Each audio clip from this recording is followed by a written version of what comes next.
Before we start, drop a comment with where you're listening from and what time it is. I want to know who's still hanging on through these stories. Now get comfy and let the rain lead us into tonight's tale.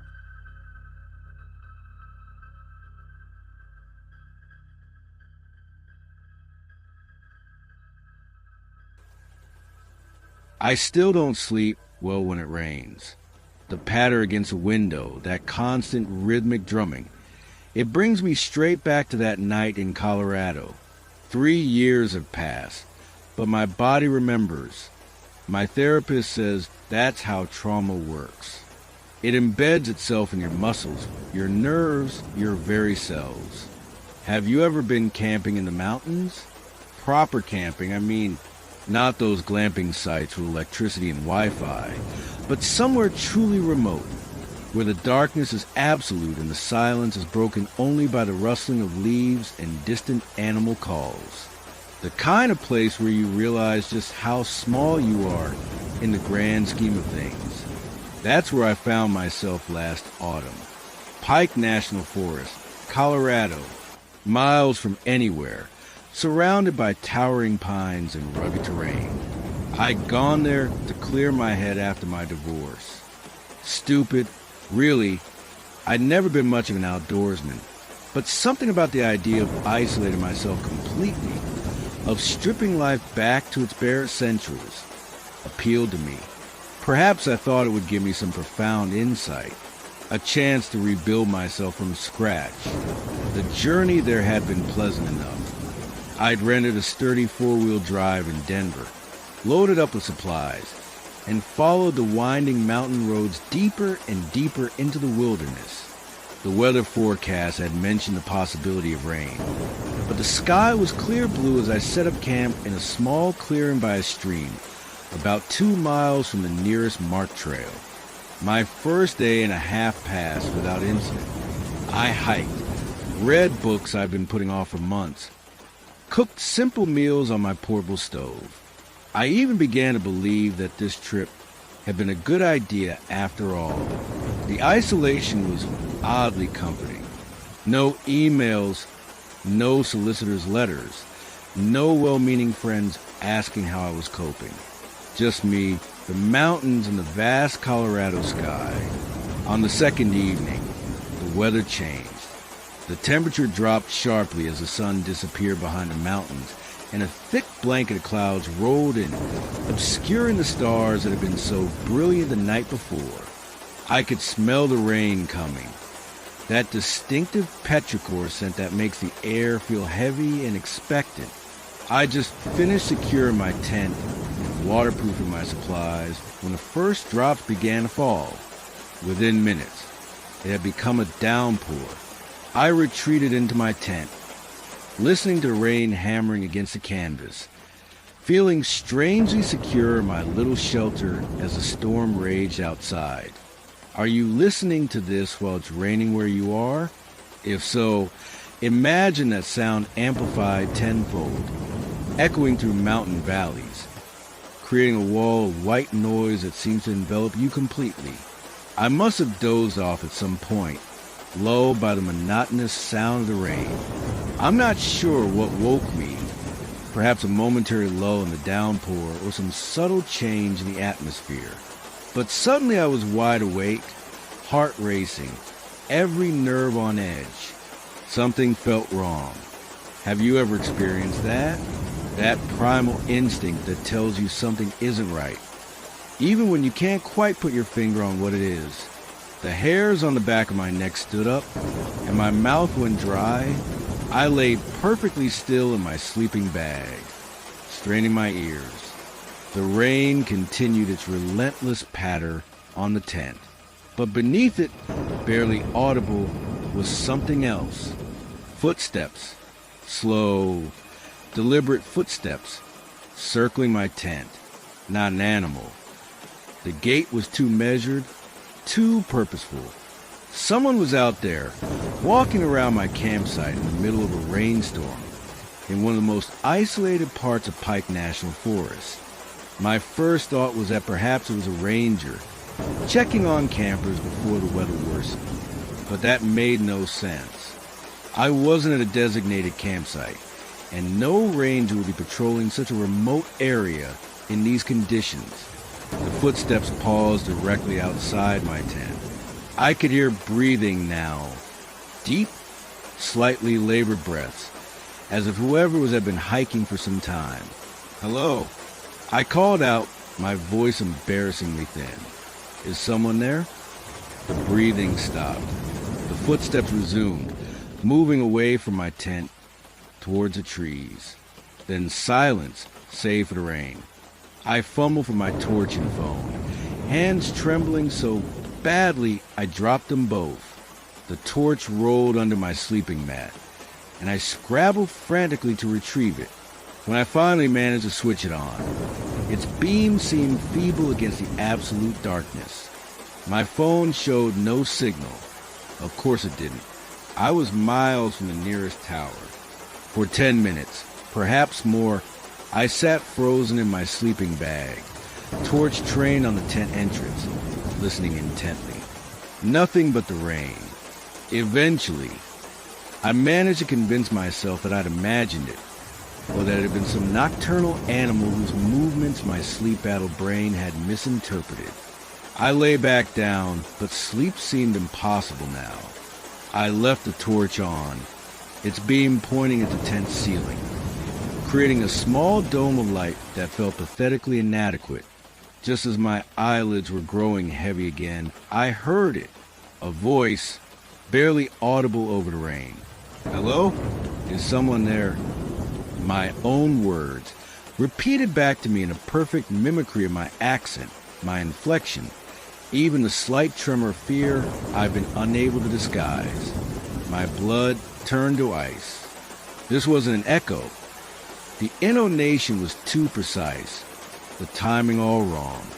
Something or someone was deliberately imitating me. I tried to call out again, to demand who was there, but my voice failed me completely. My throat had closed up with terror.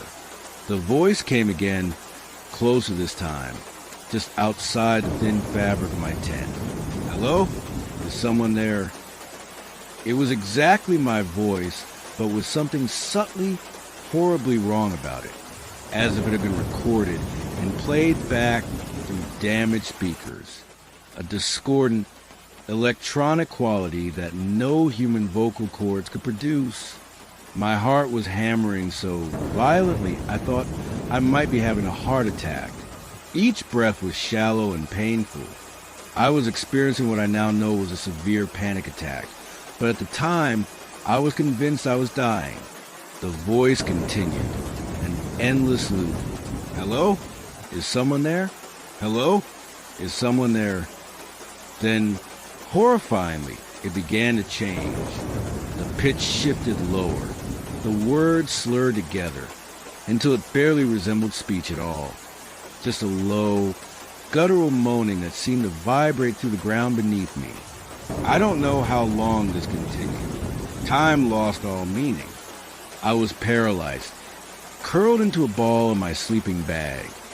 Torch clutched to my chest like a talisman, as if its feeble light could somehow protect me.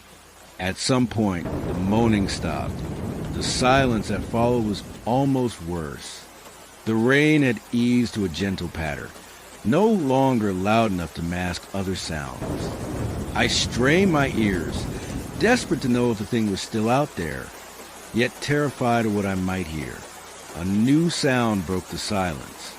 Scratching, gentle at first, then more insistent. Something was dragging its nails, or claws, across the outside of my tent, not randomly, but in distinct patterns, as if it were trying to write something. Would you have looked? Would you have found the courage to unzip that tent and confront whatever waited outside? Or would you have done what I did, buried your head deeper into your sleeping bag and prayed for dawn? The scratching continued for what felt like hours. Sometimes it would stop for a few minutes, giving me false hope that whatever was had gone, only to resume with renewed vigor. Occasionally, it would return to that horrible mimicry. "Hello? Is someone there? As the first gray light of dawn began to filter through the tent fabric, the sounds finally ceased. I waited, counting my heartbeats, until the sun had fully risen before I dared to move. The rain had stopped, leaving the forest dripping in mist-wreath. With shaking hands, I unzipped the tent and peered out. My campsite looked undisturbed. No footprints in the mud. No signs that anything had been tampered with. Relief washed over me. So powerful, I nearly wept. Perhaps it had all been some vivid nightmare, triggered by stress and isolation. Then I saw it, on the outside of my tent, carved into the waterproof fabric with such precision that it couldn't possibly have been made by animal claws, was a series of symbols. They weren't from any alphabet I recognized, but they seemed deliberately formed, almost like a message. And beside them, a crude drawing of a human figure with impossibly long limbs and no face. I broke camp in record time, hands fumbling with tent poles and guy ropes, constantly glancing over my shoulder at the silent forest. Everything went haphazardly into my rucksack. I didn't care about proper packing or ensure my equipment wouldn't be damaged. I just needed to get out, to get back to civilization, to people and lights and mobile phone reception. The hike back to where I'd parked my car was nightmarish. The forest that had seemed so peaceful, so rejuvenating just the day before, now felt malevolent. The trees loomed over me, their branches reaching like grasping hands. Every rustle in the undergrowth, every snap of a twig made my heart lurch. I half ran, half stumbled along the muddy trail, my rucksack banging painfully against my back. The 2 miles seemed interminable. Several times I thought I heard footsteps behind me, perfectly matching my pace, but stopping when I stopped, resuming when I moved again. But each time I whirled around, the trail behind me was empty, just as I was beginning to fear I'd somehow taken a wrong turn, that I was now hopelessly lost in this vast wilderness. I spotted my car through the trees. The sight of that mundane manufactured object, so out of place in this ancient forest, nearly brought me to tears. I fumbled with the keys, dropping them twice before managing to unlock the door. Once inside, I locked all the doors, started the engine, and sat there for a moment, the heater blasting, trying to stop my hands from shaking. That's when I noticed the mud, smeared across the back window of my car, and the same strange symbols that had been scratched into my tent. And below them, that same crude, faceless figure. I drove out of there like a man possessed, tires skidding on the wet gravel, the car fishtailing dangerously on the narrow mountain road.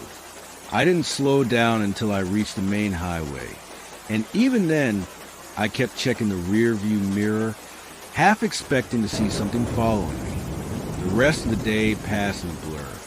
I drove straight to Denver International Airport, abandoned the rental car with barely a word of explanation to the confused attendant, and booked the first available flight back to London.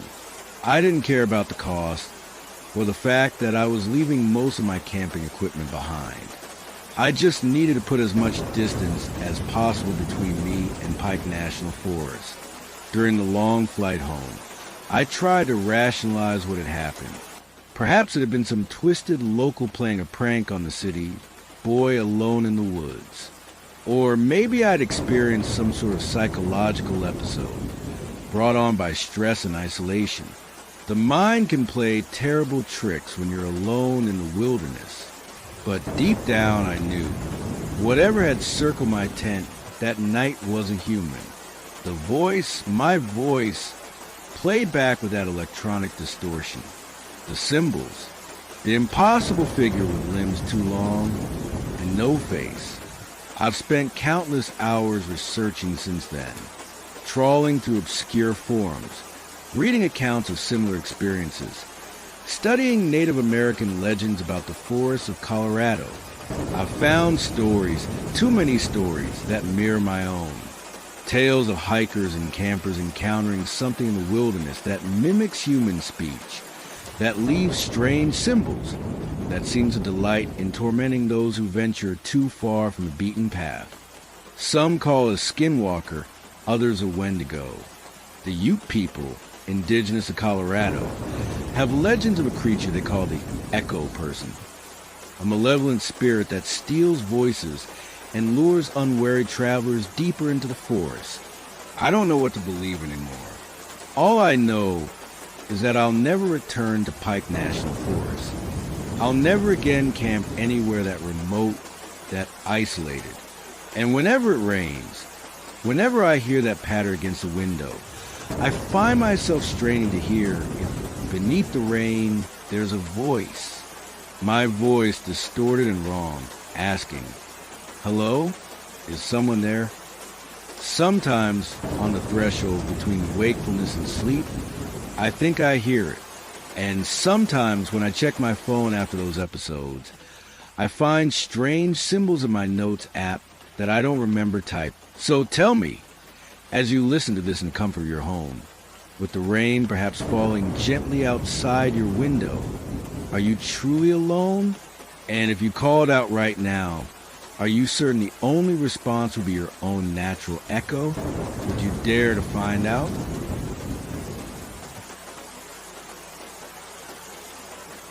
The rain has been falling steadily for 3 hours now. I find myself staring at the droplets racing down my window, each one reminding me of tears. My therapist says I should talk about what happened, that verbalizing trauma is the first step toward healing. So here I am, speaking into this recorder, hoping that somehow, sharing my story might exorcise these memories that cling to me like smoke.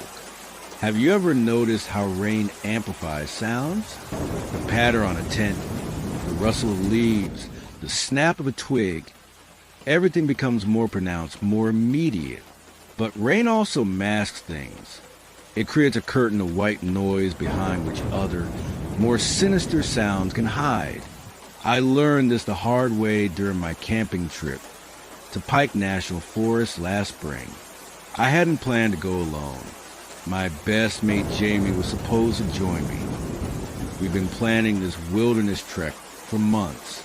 Pike National Forest had been on our bucket list since university. 1.1 million acres of pristine wilderness with some of the most spectacular hiking trails in America. But 3 days before our departure, Jamie's father had a stroke, and he understandably had to stay behind. "You should still go," he'd urged me over the phone. "One of us should experience it. Take loads of photos. We'll plan another trip when Dad's better." In retrospect, I should have postponed the entire journey. But I'd already booked my flight from Heathrow to Denver, arranged a car hire, purchased new camping gear. And perhaps, if I'm being honest, there was something appealing about the solitude. I'd recently ended a 5-year relationship, and the prospect of being completely alone, answerable to no one, was rather intoxicating. So I went alone. The first 2 days were glorious. I'd driven deep into the forest, eventually finding a secluded spot near a place marked on my map as Raven's Hollow. It was an official campsite. I'd wanted something more remote, more authentic. The hollow was a natural depression in the forest, ringed by ancient pines and carpeted with soft needles and moss. A small stream ran along one edge, providing fresh water. It was perfect. I spent those initial days hiking, photographing wildlife, reading beside the stream. The weather was mild, the skies clear. At night, the stars were so bright and numerous, they seemed almost artificial, like some cosmic artist had flung silver paint across a black canvas.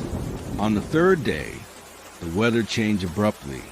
I woke to gray skies and a sharp drop in temperature. My weather app showed a storm system moving in, but the forecast suggested it would merely clip the edge of the forest where I was camping. Nothing to worry about, just some rain, perhaps a bit of wind.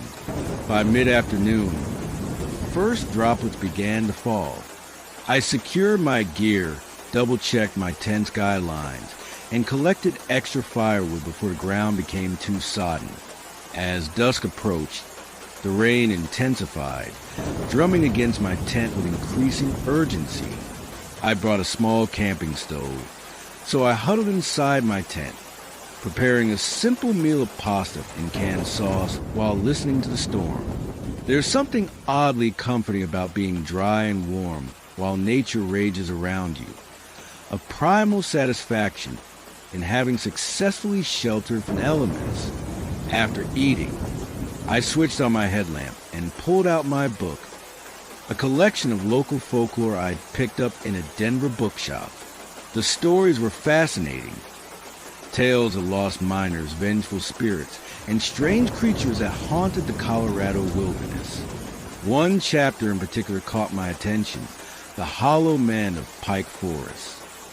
According to the book, early settlers and gold prospectors reported encounters with strange, emaciated figures deep in the forest. These entities were described as unnaturally tall and thin, with hollow eyes and skin like bark. They were said to appear during storms, luring travelers off trails with false lights or calls for help. Those who followed rarely returned. The native Ute people apparently had their own name for these beings, a word that roughly translated to those who wait in the trees. According to their legends, these creatures were once human, but had become trapped between worlds after getting lost in the forest during powerful storms. Unable to find their way to the afterlife, they gradually transformed, becoming neither fully alive nor dead, feeding on the life force of unfortunate travelers who strayed into their domain. Interesting folklore, I thought, but hardly unique. Most wilderness areas have similar legends, cautionary tales designed to keep people on marked paths and discourage them from wandering alone at night. I switched off my headlamp to conserve battery and listened to the rain. It had developed a rhythm now, a constant, soothing patter interspersed with the occasional heavier downpour as gusts of wind drove the raindrops more forcefully against the tent. In that cocoon of sound, I drifted off to sleep. I'm not sure what time it was when I woke. My watch said 3:17 a.m., but it felt later somehow, as if the night had stretched beyond its natural boundaries. The rain had subsided to a gentle drizzle, and the wind had died down. But something else had woken me, a sound that didn't belong to the natural symphony of the forest.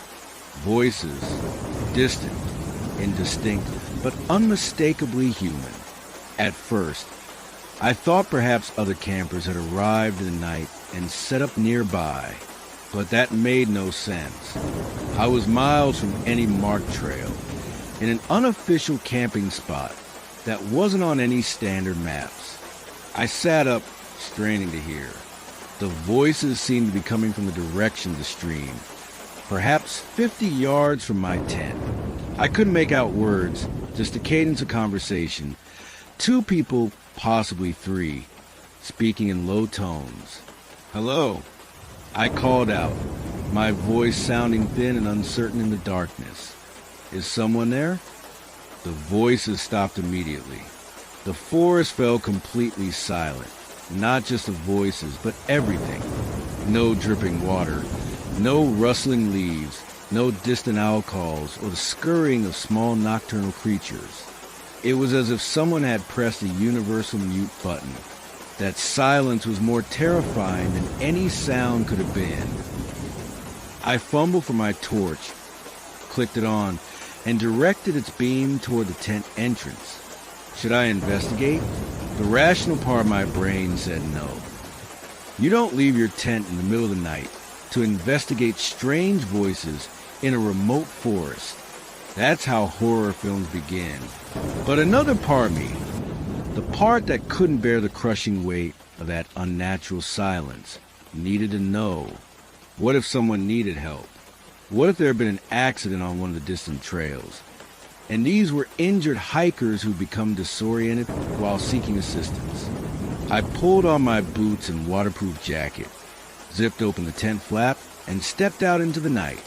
The air felt wrong. There's no other way to describe it. Heavy, charged, as if a thunderstorm were brewing. Yet the rain had diminished to a light mist that seemed to hang suspended in the darkness. My torch beam caught the droplets, turning them into tiny, floating diamonds that neither fell nor rose but simply hung there, defying gravity. "Hello?" I called again, louder this time. "Is anyone there? Do you need help?"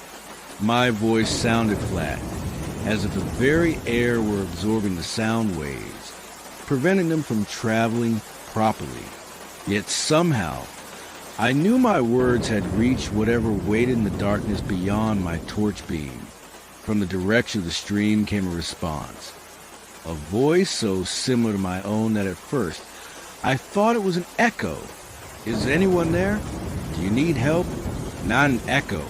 The intonation was wrong, the emphasis placed on different syllables, as if someone or something were trying to mimic my speech, but couldn't quite master the subtle nuances of human conversation. A cold dread settled in my stomach. I remembered the chapter I'd been reading before falling asleep, the hollow men of Pike Forest, creatures that lure travelers with false calls for help. "Who's there?" I demanded. Try and keep the tremor from my voice. "Show yourself." Movement at the edge of my torch beam. A figure, partially obscured by the mist in the trees, standing impossibly still. Tall, taller than any human should be, and thin, with limbs that seemed too long, too jointed. I couldn't make out a face, just a darker smudge where features should have been. "Show yourself," it repeated, in that almost but not quite my voice.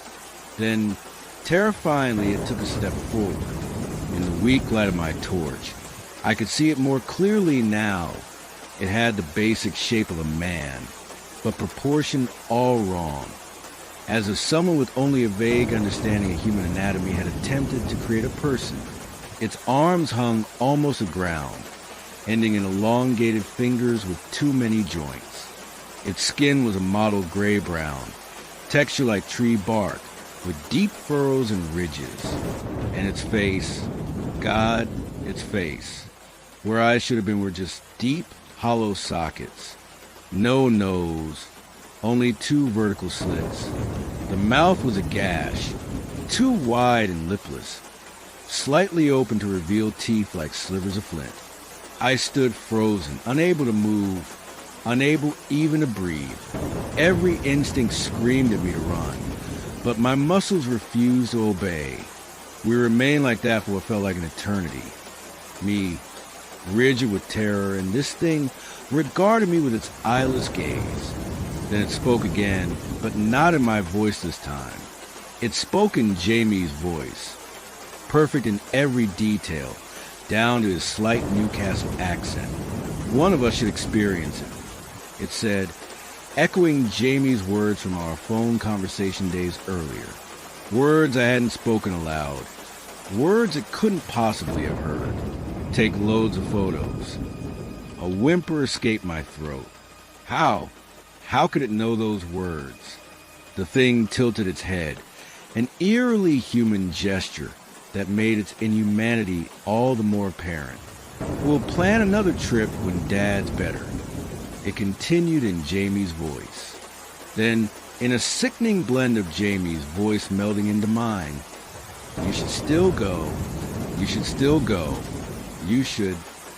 It was interrupted by another voice coming from behind me. Another voice I recognized, my ex-partner's. You're always running away, it said, always choosing the easy path. I spun around. Another figure stood there, similar to first but slightly shorter, its bark-like skin more deeply furrowed. Behind it, partially obscured by mist and trees, I could make out more shapes. 5, perhaps 6 of them, arranged in a loose semicircle. They were closing in. I realized with mounting horror. "Hurting me. What do you want?" I managed to choke out, my voice barely a whisper. The first creature, the tallest one, leaned forward slightly. When it spoke again, it used my voice, but with a wet, slithering quality underneath the words, as if something were squirming beneath its bark-like skin. "To not be alone," it said. That broke my paralysis. I ran, not toward my tent. They were between me and it now.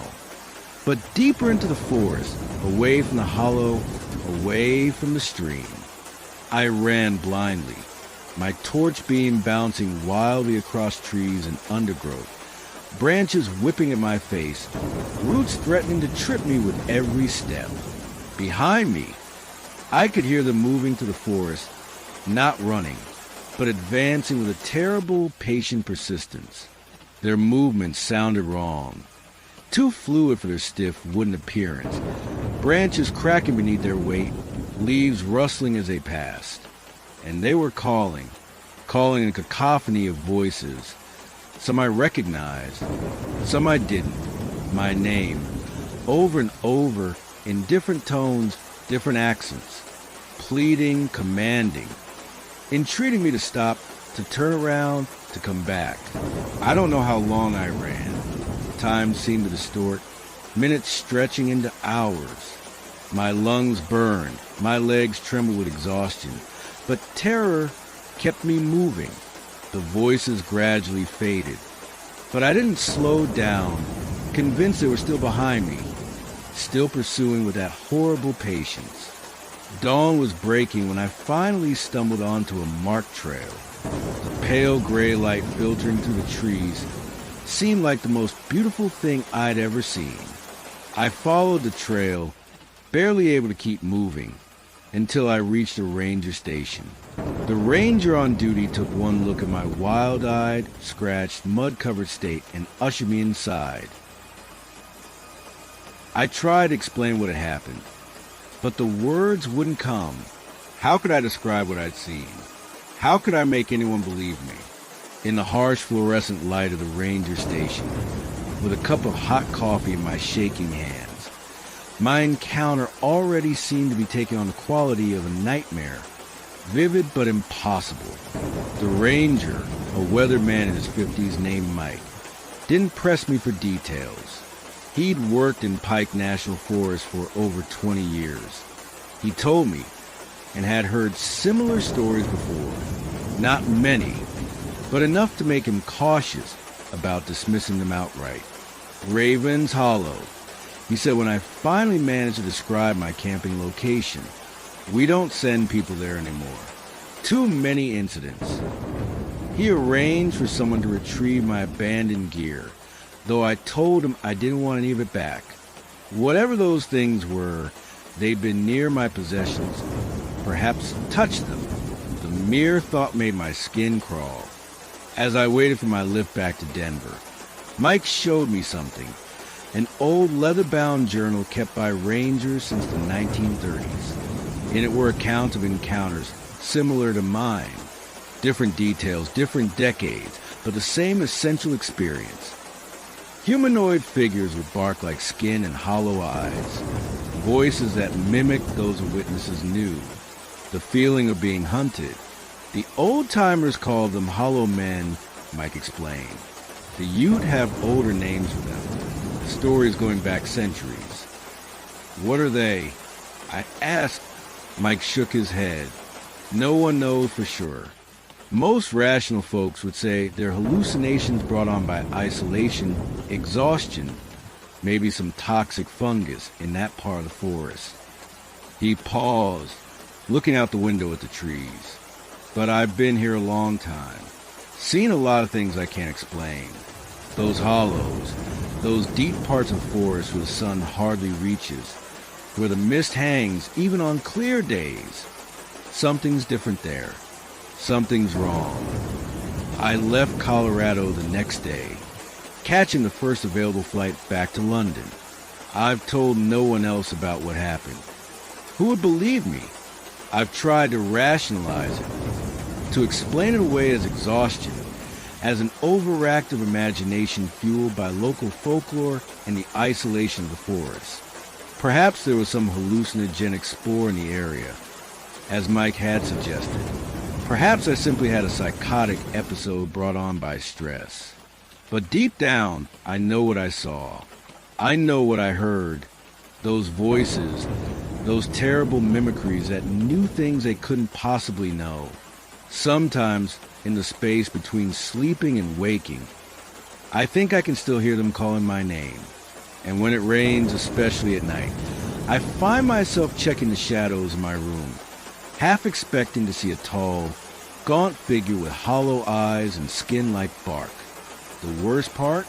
Sometimes I feel a strange pull, an inexplicable urge to return to Raven's Hollow, as if something there is still calling to me, still waiting, as if somehow part of me remained in that forest, trapped among the hollow men. So if you're planning a camping trip to Pike National Forest, stay on the marked trails. Don't venture into the deep hollows where the mist hangs heavy and the trees grow too close together. And if on a rainy night you hear voices calling from between the trees, familiar voices, voices you know couldn't possibly be there, don't answer. Don't follow. Above all, don't go alone. Where are you listening to this right now? Is it raining? Are you alone? Perhaps you'd better check those shadowy corners of your room. That movement you just glimpsed from the corner of your eye. Was it really just your imagination? The hollow men are patient, and I can't shake the feeling that, having found me once, they now know how to find me again. Even here, even now.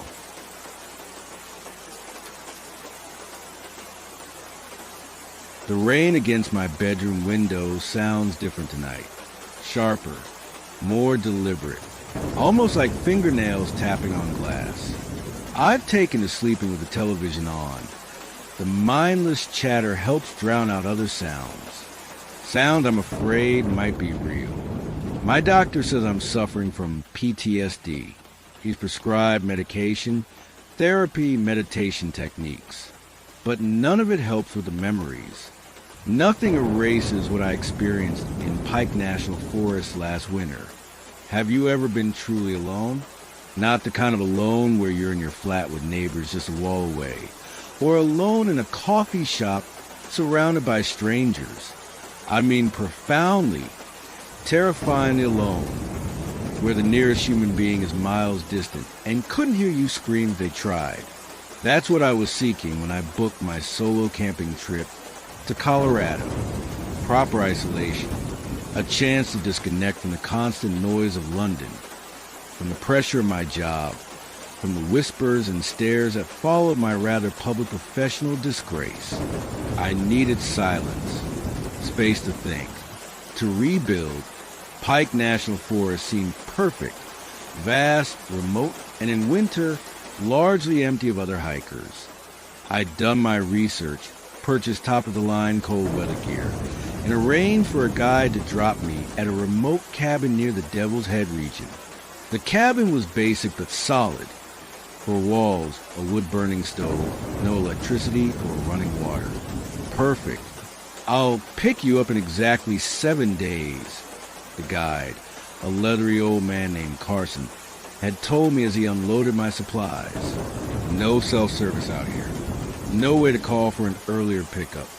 So be sure this is what you want. It's what I want, I assured him. Carson had given me a long, assessing look before nodding. Weather forecast says there's a storm system moving in midweek. Nothing major, but expect some snow, maybe freezing rain. You sure you've got the experience for this? I'd bristled at that. I wasn't some novice. I'd done winter camping before, just not quite this remote. I'll be fine, I said firmly. Your funeral, he muttered. But he left me there as requested. The sound of his truck fading into the distance until I was wrapped in absolute silence. The first 3 days were everything I'd hoped for. The solitude was intoxicating. I spent my time hiking the surrounding forest, chopping wood, reading by the stove light. At night, I'd step outside and gaze at stars so brilliant and numerous they seemed close enough to touch. The air was crystalline, so cold it hurt to breathe, but in a clarifying way, as if each inhalation were scrubbing my lungs clean. On the 4th day, the weather changed.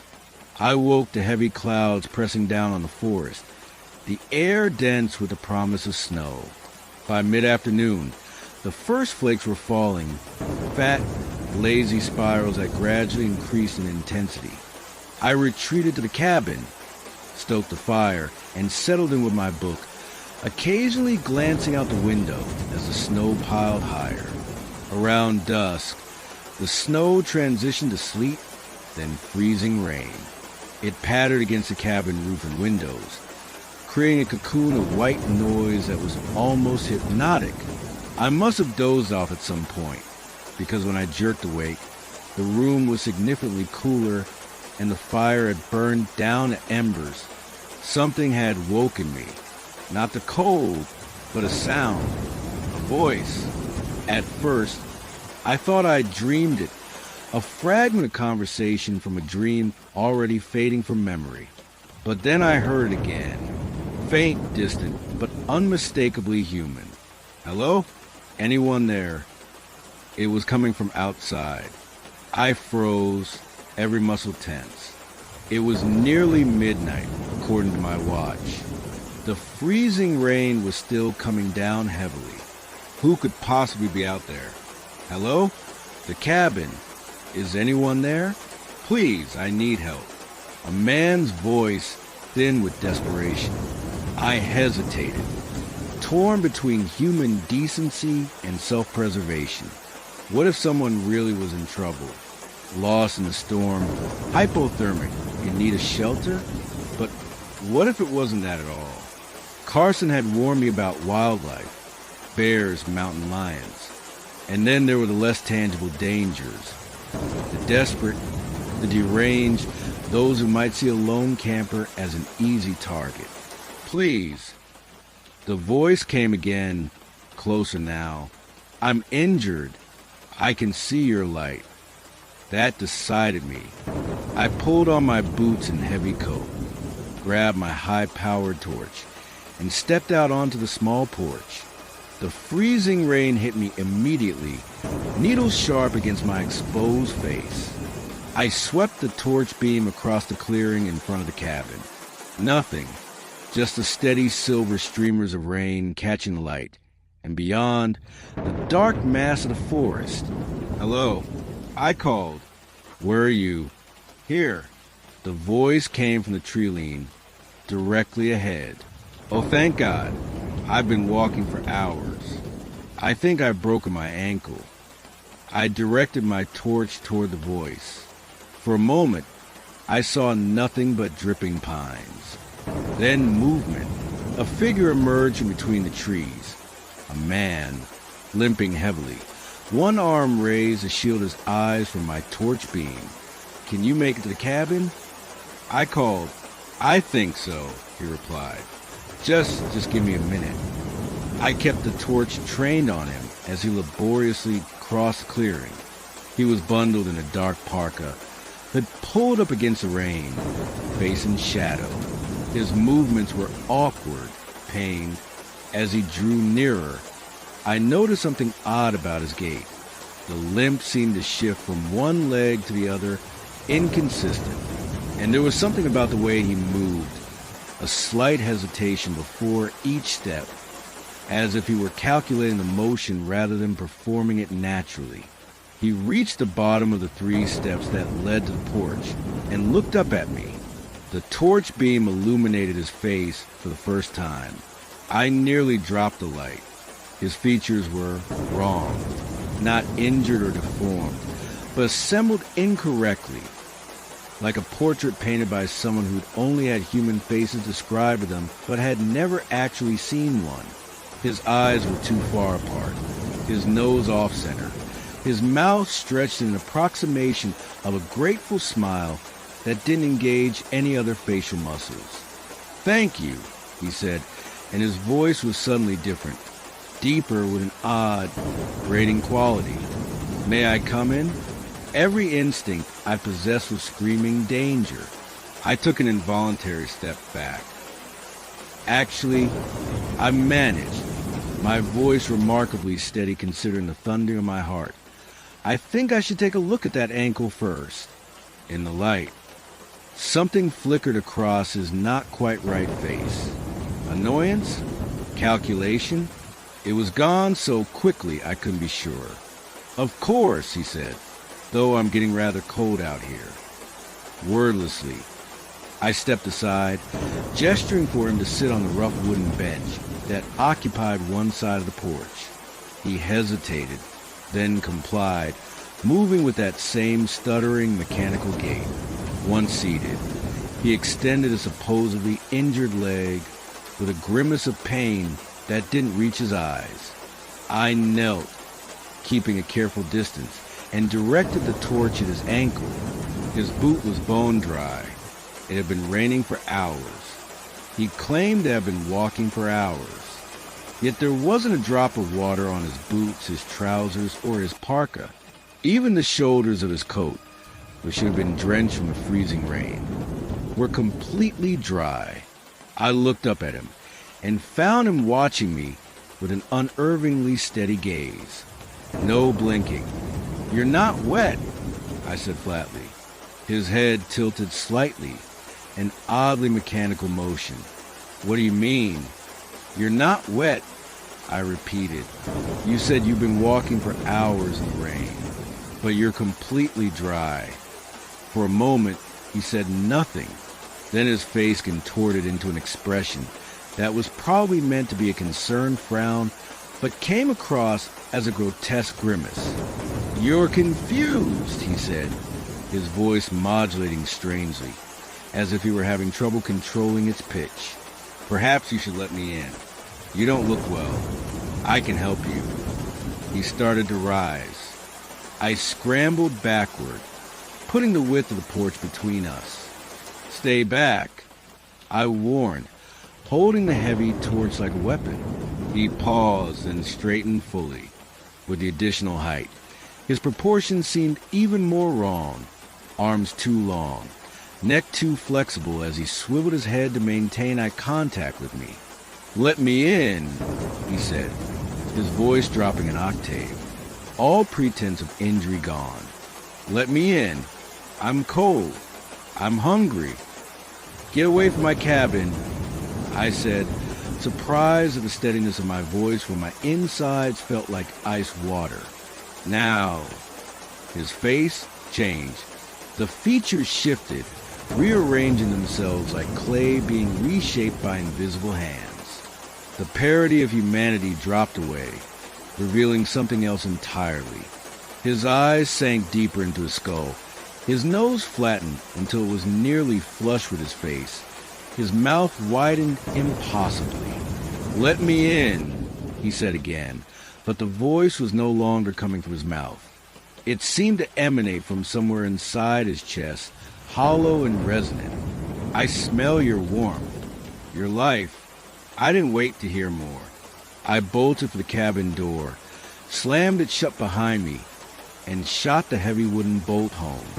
Almost immediately, there was a thud against the door. Not a knock, more like a body throwing itself against the wood. "Let me in." The voice came, muffled now, but still audible. "Let me in. I'm cold. I'm hungry." The thuds continued, rhythmic, tireless. I backed away from the door, my gaze darting around the cabin for anything I could use as a weapon. The fireplace poker, a heavy pan from the rudimentary kitchen. I grabbed both, then retreated to the furthest corner of the one-room cabin. The thud stopped abruptly. For a long moment, there was only silence broken by the patter of freezing rain on the roof. Then, a scraping sound from the window to my left. I whirled, poker raised, and found myself staring into a face pressed against the glass. The same face, but even less human now. The eyes were black pits, the mouth a gash that split the lower half of the face. "Let me in," it said, words perfectly clear despite the closed window. "I'm cold." I couldn't look away. Its eyes held mine, depthless and ancient. I felt a curious lethargy stealing over me, a sense that it would be easier, simpler, to just open the door, to let it in, to end this bizarre standoff. My hand, seemingly of its own accord, lowered the poker. My feet began to move toward the door. From somewhere distant, a wolf howled, a long, lonely sound that cut through the night like a blade. The thing at the window jerked its head toward the sound, momentarily distracted. The strange compulsion that had gripped me shattered. I stumbled backward, gasping as if I'd been underwater. When I looked back at the window, the face was gone, but I knew it wasn't over. I moved methodically around the cabin, checking the other window, the door, even the crude skylight that was little more than a reinforced hole in the roof. All secure. I stoked the fire until it blazed, casting warm light into every corner of the small space. Then I positioned myself in a chair with a clear view of all possible entrances. Poker in one hand, pan in the other, and I waited. For hours, nothing happened. The freezing rain transitioning back to snow, hushing the world outside. I began to wonder if I'd imagined the entire encounter, if isolation and anxiety had conjured a threat from shadows and wind sounds. Then, as the first gray light of dawn filtered through the windows, I heard it, a soft, insidious whisper that seemed to come from everywhere and nowhere at once. "I don't need you to let me in," it said, its voice somehow inside the cabin despite the closed door and windows. "I'm already here." Something shifted in the darkest corner of the room, a patch of shadow that moved against the natural flow of light. I raised my torch, hand trembling, and directed the beam toward it. Nothing, just a rough log wall, the stack of firewood. I played the light slowly across the entire cabin, scrutinizing every nook and cranny. Nothing out of place, nothing moving. I must have fallen asleep at some point, despite my terror. When I jerked awake, pale winter sunlight was streaming through the windows. The storm had passed. The cabin was silent, warm from the fire I'd kept burning through the night. I waited, watching, listening. But there was nothing, just the occasional drip of melting snow from the eaves. The distant cry of a bird, normal, natural sounds. Slowly, muscles stiff from hours of tension, I rose and checked the cabin. Door still bolted, windows intact, no sign of disturbance. Outside, the clearing was a pristine blanket of fresh snow, unmarked by footprints or any evidence of my nighttime visitor. Had I dreamed it? Hallucinated? Was I so desperate for human contact that my mind had conjured a visitor, then twisted it into a threat when my subconscious recognized the impossibility? Carbon monoxide poisoning from the wood stove, perhaps? Altitude sickness? I wanted to believe these rational explanations, needed to believe them. But when I went to wash my face in the basin of melted snow I kept by the stove, I froze. There on the back of my hand were 5 small, perfect bruises, finger marks, as if something, had gripped me with impossible strength while I slept. I left the cabin that morning. Didn't pack, didn't clean up, just pulled on my boots and coat and started walking the direction Carson had taken when he dropped me off. It was a 15-mile hike to the nearest ranger station through deep snow and difficult terrain.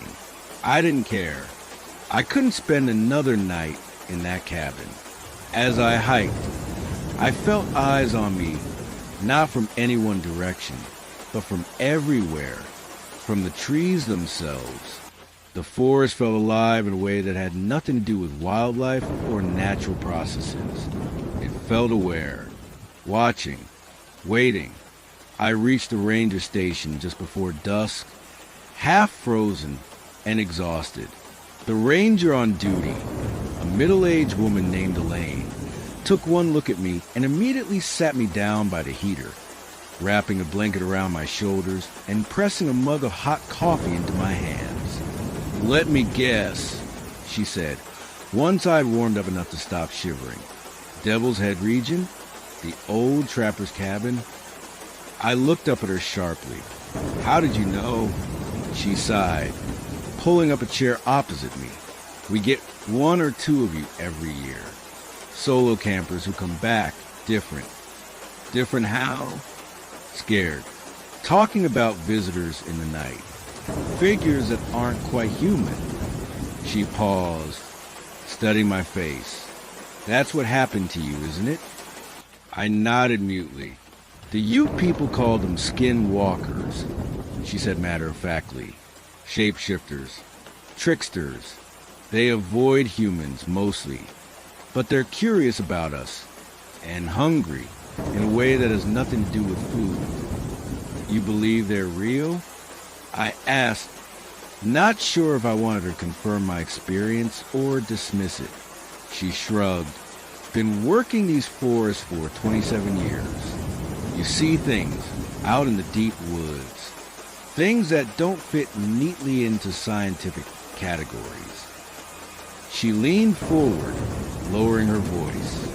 "The thing is, once they notice you, once they take an interest, they don't forget. They're patient. They can wait." A chill that had nothing to do with my recent exposure to the elements ran down my spine. "What do you mean?" "I mean," she said, her gaze uncomfortably direct, "that you should be careful when you go back to wherever you came from. Watch for signs, unexplained noises, objects moving, glimpses of something from the corner of your eye. You think it followed me? Not physically, but they have ways of projecting themselves, especially to those they've marked." I instinctively covered the bruises on my hand. Elaine noticed the gesture and nodded grimly. "You should see someone when you get home," she said. "Not a regular doctor. Someone who knows about these things. Might be able to help." I returned to London the next day. Tried to resume my normal life, my normal routines. But nothing felt normal anymore. I'd look up from my book to find the shadows in my flat had shifted in ways that didn't match the light sources. I'd wake at night to the sound of breathing that wasn't mine. I'd catch glimpses of a tall, misshapen figure at the edge of my vision, only for it to disappear when I turned my head. And then the dream started, always the same. I'm back in that cabin. Snow falling softly outside. Fire crackling in the stove. I'm alone, but not alone. Something is in the shadows, watching, waiting, and it's patient. So patient. I've tried everything. Therapists, medication, even reluctantly, a self-described spiritual cleanser who burned sage in my flat and hung protective charms that did absolutely nothing. The rational part of my brain insists that I'm suffering from some form of PTSD, that my mind is struggling to process an experience that probably had a perfectly logical explanation. A lost hiker, perhaps, with my terror transforming a harmless stranger into something sinister. But late at night, when the rain taps against my window with that peculiar rhythm that sounds almost like words, I know better. I know it found me. I know it followed me home. And I know it's still watching. Waiting. For what? I'm not certain. But some nights, when I'm drifting off to sleep, I hear it again, that soft, insidious whisper. I don't need you to let me in. I'm already here. Are you alone right now? Truly alone? Are you sure? Because once they notice you, once they take an interest, they never forget, and they're infinitely patient. Perhaps take a moment to check the darkest corner of your room, just to be certain. After all, the rain does make such excellent cover for other, quieter sounds, like breathing, like whispers, like something moving slowly, deliberately, toward where you're.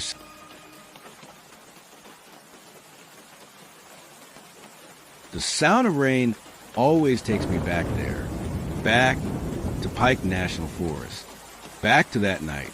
I've tried everything to forget, therapy, medication, even hypnosis, but some experiences carve themselves too deeply into your psyche to ever be fully erased. I should warn you now, if you're listening to this while the rain patters against your window, you might want to turn on an extra light, draw the curtains, perhaps check that your doors are locked, because once you hear my story, you'll never hear rain the same way again. You'll always be listening for something else beneath it. I was an experienced hiker. That's important to understand. I wasn't some naive city dweller who ventured into the wilderness unprepared. I completed the Appalachian Trail, traversed the Scottish Highlands in winter, spent weeks in the backcountry of New Zealand. I knew what I was doing, or so I thought. Pike National Forest was meant to be a relatively straightforward expedition, a 7-day solo trek through some of Colorado's most breathtaking landscapes. I'd mapped my route carefully, packed appropriately, informed the proper authorities of my itinerary. I'd even invested in a satellite phone, an expense I'd previously considered unnecessary, but that my sister had insisted upon after my close call with hypothermia in Scotland. "Promise me you'll check in every day," she'd said as she drove me to the trailhead. "Even if it's just a quick text to let me know you're alive." I'd laughed at her concern, but promised nonetheless. And for the first 4 days, I kept that promise diligently. Each evening, after setting up camp, I'd send her a brief message. All good. Beautiful country. No bears yet. On the 5th day, I reached Lost Creek Wilderness, a remote section of Pike National Forest characterized by unusual rock formations, alpine meadows, and dense pine forests. The weather, which had been gloriously clear since my arrival in Colorado, began to change. By midday, the sky had transformed from crystalline blue to a slate gray, heavy clouds gathering over the mountains. I checked my satellite weather app. A storm system was moving in faster than forecasted. Nothing dangerous.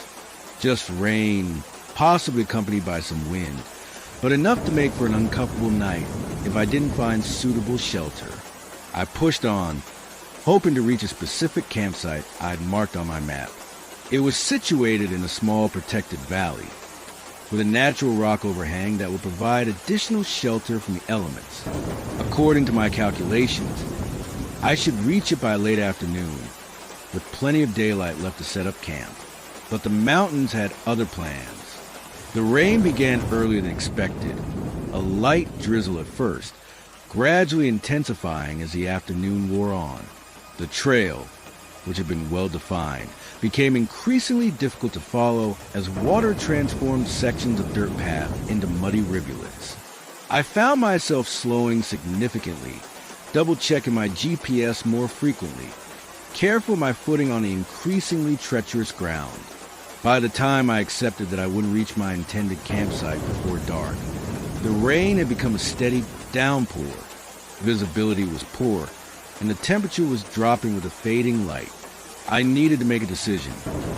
Either set up camp in a less than ideal location, or push on in deteriorating conditions. Safety won out. I found a relatively flat area beneath a stand of pines that offered some protection from rain. Not perfect, but serviceable. I efficiently set up my tent, securing it with extra guide lines against the strengthening wind, and managed to get inside just as the storm reached its full intensity. Inside my tent, I changed into dry clothes heated some freeze-dried pasta on my small stove, and assessed my situation. I was approximately 3 miles from my intended campsite, not a significant deviation from my planned route, but enough that I should inform my sister of the change. I reached for my satellite phone, only to find it unresponsive. Dead battery. Impossible.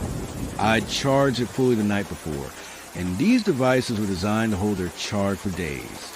I connected it to my portable power bank. Nothing. Both devices were somehow drained. A tendril of unease wound its way through me. I've been meticulous about conserving power, turning devices off when not in use. For both the phone and the power bank to fail simultaneously was unlikely. Still, equipment fails. That's why experienced hikers always have backups, redundancies. I had my regular mobile phone as well, which, while useless for calls in this remote location, still functioned as a GPS device. I could use it to navigate back to my planned route in the morning, and I had a paper map and compass as final backups. I was inconvenienced, not endangered. I settled into my sleeping bag, listening to the rain drumming against the tent, an oddly comforting sound now that I was warm and dry. Despite the change of plans, I felt a deep contentment. This was why I hiked solo, to pit myself against the elements, to solve problems, to experience a profound solitude that only true wilderness can provide. I must have dozed off, because I woke with a start some time later. The rain had eased to a gentle patter, and the wind had died down, but something else had woken me. A sound, not part of the natural forest soundscape. Voices. At first, I thought I dreamed them, fragment of conversation drifting up from my subconscious. But no, there they were again, distant but distinct. People talking. I checked my watch. 1:37 a.m. Who would be hiking at this hour in these conditions? I sat up, straining to hear over the soft rainfall. The voices were coming closer, accompanied by the unmistakable sound of boots on wet earth. Flashlight beams swept through the forest, visible as diffused glows through my tent fabric. Rescue party? But I wasn't lost or overdue. Perhaps they were searching for another hiker. Hello, I called out, unzipping my tent. Over here. The lights and voices stilled immediately. Complete silence fell, save for the gentle rain. Hello. I tried again. Do you need help? After a long pause, a voice responded. Male with an odd, flat quality, as if the speaker were deliberately suppressing any accent or inflection. We're looking for the trail to Bison Peak. Have we gone too far east?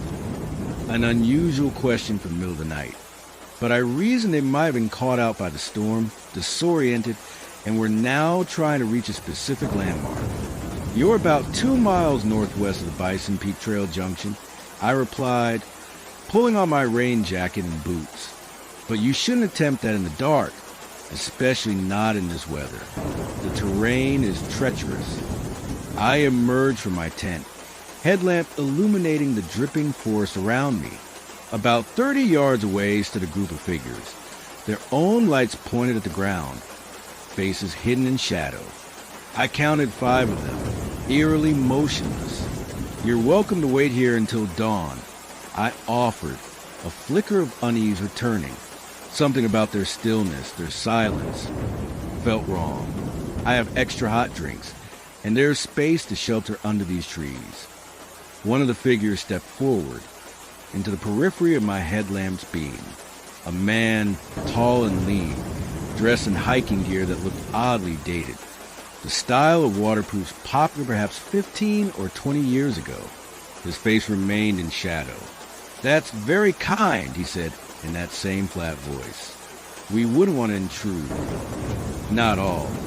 I replied, professional hiker's courtesy overriding my growing discomfort. No one should be navigating these trails in the dark if they don't have to. The man turned back to the companions, seeming to confer with them, though I heard no words exchanged. After a moment, He faced me again. "We accept your hospitality," he said. As the group moved toward my campsite, I busied myself with my stove, putting water on to boil. Social niceties, routine tasks. These would help normalize the strange middle-of-the-night encounter. The 5 hikers arranged themselves at the edge of my camp, still maintaining an unusual distance. Despite the rain, they declined my offer to crowd under the relative dryness of the pine canopy where I'd set up. "We're acclimated to the moisture," the tall man explained. The others remained silent, under the pretext of distributing mugs for tea. I finally got a clearer look at them. What I saw sent ice water flowing through my veins. They were dressed in hiking gear spanning different eras.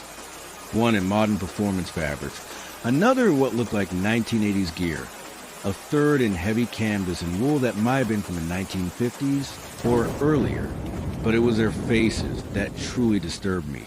Each face was unnaturally smooth, as if slightly out of focus. Features that should have been distinct. The line of a nose, the arch of an eyebrow, seemed to shift subtly when not directly observed. And their eyes, all identical regardless of face shape or apparent age, were a pale, reflective gray that captured and held my headlamp's light a beat too long. "How long have you been hiking?" I asked, fighting to keep my voice steady as I handed out mugs of hot water. I decided against tea. Something told me I might need to leave in a hurry, and waiting for tea to steep would take precious minutes. "Oh, we've been on the trail for quite some time," the tall man replied. "Years, in fact." One of the others, a woman with dark hair pulled into a severe ponytail, spoke for the first time. "What he means is, we're dedicated hikers." Her voice had the same flat quality as a man's, but with a subtle underlying rawness, as if she were speaking through a damaged vocal filter. "We hike every season. In all weather," added another, his face shifting slightly as he smiled, features rearranging themselves like clay under invisible fingers. "Even at night," said a fourth, and they all laughed, a synchronized sound with no genuine mirth in it, like an audience instructed to laugh on cue. My hands were trembling now, heart pounding so loudly I was certain they could hear it.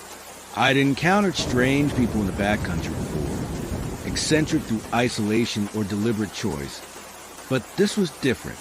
This felt wrong on a fundamental level, as if reality itself were being distorted around these 5 figures. "What brings you to the specific area?" I asked, desperate to maintain the facade of normal conversation. Bison Peak isn't typically a night hiking destination. They exchanged glances, a silent communication passing between them. "We heard someone was coming," the tall man finally said. "Someone of interest." "Another hiker?" I asked. "Yes," the woman replied, her smile not reaching those reflective gray eyes. "A specific type of hiker, someone who walks alone." They were all looking at me now, their focus palpable, like physical pressure against my skin. "The solitary ones taste different," said one of the others, almost dreamily. "Experience deeper," added another. "Last longer," finished the tall man. Whatever composure I'd been maintaining shattered. These weren't hikers. I didn't know what they were, but every primal instinct was screaming danger. I took an involuntary step back. "I think you should continue to Bison Peak now," I said, abandoning all pretense. "The rain is letting up, and you want to make the junction before dawn, yes?" The tall man tilted his head, an oddly mechanical gesture. "But we've only just arrived," he said, "and you've been so hospitable." "I've changed my mind," I said firmly, though my voice betrayed me with a slight tremor. "I'd like you to leave." "Leave?" the woman echoed, as if the concept were foreign to her. "But we've been looking for you for so long." "I don't know what you mean," I said, though a horrible certainty was forming in my mind. "We've never met before." "Not you specifically," the tall man clarified. Someone like you, alone, far from help, with experiences to offer. They began to spread out, forming a loose semicircle around me and my tent. Cutting off the most obvious escape route back to the trail. We're collectors, the woman explained conversationally, as if discussing a hobby, of experiences, sensations, memories. The strongest ones come from moments of extremity. Another added, fear produces particularly vivid impressions. Isolation amplifies everything, said the tall man. That's why we prefer the solitary ones. My mind was racing, calculating distances, options, chances. The trail behind me was blocked by their semicircle. To my left was a steep slope, treacherous in the darkness and rain. To my right and behind me lay thicker forest, untrailed and difficult to navigate even in daylight. But it was my only real option. What are you? I asked, trying to keep them talking while I subtly shifted my weight, preparing to run. The tall man smiled, his features blurring, then reforming into something that only approximated a human face. We're echoes, he said. Impressions left by those who walked these forests before, those who were collected. Like you will be, said the woman, her form now similarly unstable, edges dissolving into the rainy darkness behind her. I didn't wait to hear more. I bolted, abandoning my tent, my equipment, everything except the headlamp on my forehead and the satellite phone still clutched in my hand. I crashed through the underbrush, branches whipping at my face, feet slipping on the wet ground. Behind me, I heard neither pursuit nor outcry, just that terrible synchronized laughter, fading not with distance, but as if being turned down on a volume dial. I ran until my lungs burned and my legs threatened to collapse, finally stopping beside a fallen log, gasping for breath. The forest was silent now, save for the gentle patter of rain. My headlamp illuminated a small circle of dripping vegetation, beyond which lay absolute darkness. I'd lost all sense of direction, all connection to the trail. I was utterly lost. And then, impossibly, my satellite phone chimed. Looking down, I saw it was now fully charged, the screen glowing brightly in the darkness. A message notification flashed. With trembling fingers, I opened it. Thank you for the experience. It read, your fear tastes unique. We'll find you again when it's time to collect the rest. The sender's name was my own. I spent that night huddled against a fallen log, headlamp on despite the drain on its batteries, jumping at every sound, every shift of shadow. When dawn finally broke, I used the satellite phone, which continued to function perfectly, to contact Ranger Services. I gave them my approximate location based on my last GPS reading and waited, unable to shake the feeling that I was being watched from just beyond the reach of my vision. The Rangers found me 3 hours later, following an emergency signal from my phone. They were concerned but unsurprised to find a solo hiker disoriented after a night storm. Equipment failure, trail conditions, possible mild hypothermia. All reasonable explanations for my state. I didn't tell them about the midnight hikers, about faces that shifted and blurred, about collectors of experiences and fear that tastes unique. They would have attributed it to exposure, exhaustion, perhaps even altitude sickness. But I know what I saw, what I experienced. The Rangers retrieved my abandoned equipment the next day. Everything was exactly as I'd left it. Tent erected, stove set up, mugs laid out. 5 mugs, untouched, bone dry despite the rain that had continued through the night. I flew back to London immediately afterward and tried to put the experience behind me. I told myself it had been a hallucination, a waking nightmare born of isolation and fatigue. For almost a year, I almost believed it. Then the messages began arriving, always when it rained, always on devices that should not have been able to receive them. A disconnected old phone in my desk drawer, a work computer behind corporate firewalls. once even on an antique radio that hadn't functioned in decades. We remember your taste. Your fear has sustained us. We'll collect the rest when it's time. I've moved house twice, changed my phone number, my email, even my name. It doesn't matter. They still find me, still remind me. The experts I consulted, psychologists, folklorists, even reluctantly parapsychologists, have theories, tulpas, thought forms given life through collective belief, echo people, impressions of those who died in the wilderness somehow achieving autonomous existence, psychic vampires, entities that feed on extreme emotional states. I don't know which theory, if any, is correct. I only know that whatever I encountered in Pike National Forest that rainy night wasn't human, and that they're patient, waiting for the right moment to collect the rest of whatever they took from me during those terrifying hours. So I offer this warning. If you hike in Pike National Forest, if you venture into any true wilderness, never go alone. And if, despite the rain and darkness, you encounter other hikers who seem somehow wrong, whose faces don't quite stay the same when you're not looking directly at them, whose voices sound flat and artificial, don't engage. Don't invite them into your camp. Run if you can. Hide if you must.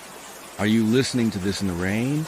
Perhaps glancing occasionally at the shadows in the corner of your roof? You might want to check your phone now. Are there messages from unfamiliar numbers? Notifications you don't recall receiving? They found me through my fear. And now, through this story, they've found a path to you as well. I'm sorry.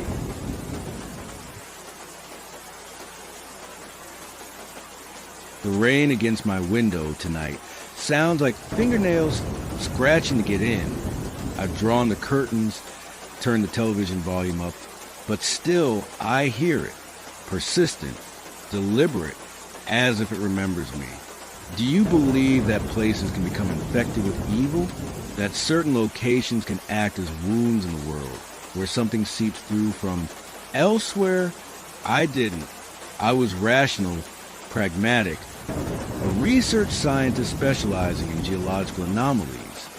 I dealt in measurable phenomena, quantifiable data, until Pike National Forest took 5 days of my life that I cannot account for. Perhaps you're listening to this in the comfort of your home.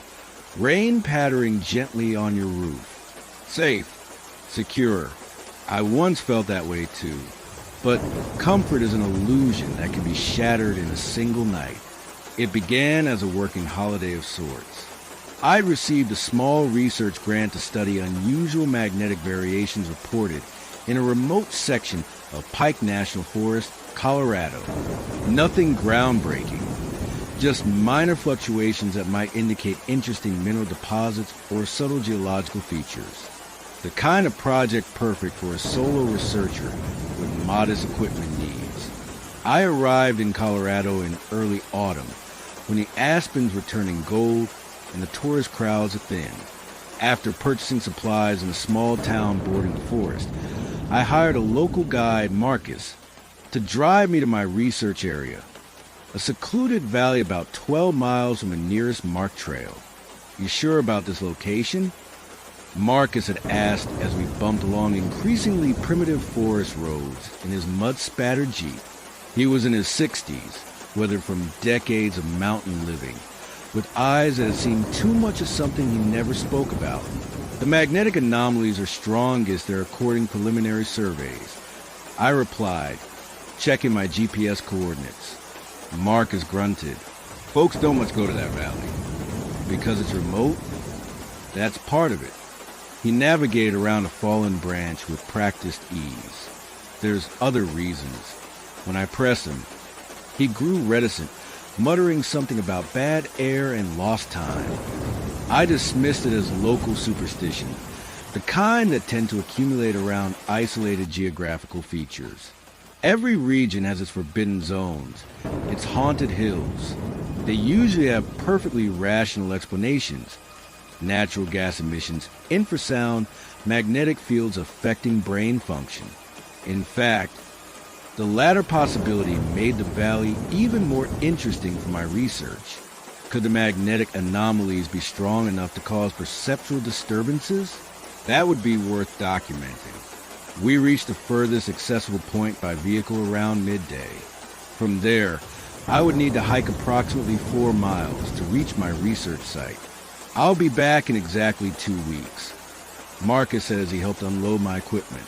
October 17th. Be at this exact spot by noon, or you'll be hiking all the way back to town. I assured him I'd be punctual, shouldered my heavy backpack, and began the trek into the valley. The hike was challenging but beautiful. Pike National Forest in autumn is breathtaking. Golden light filtering through multicolored canopies. The air crisp and scented with pine.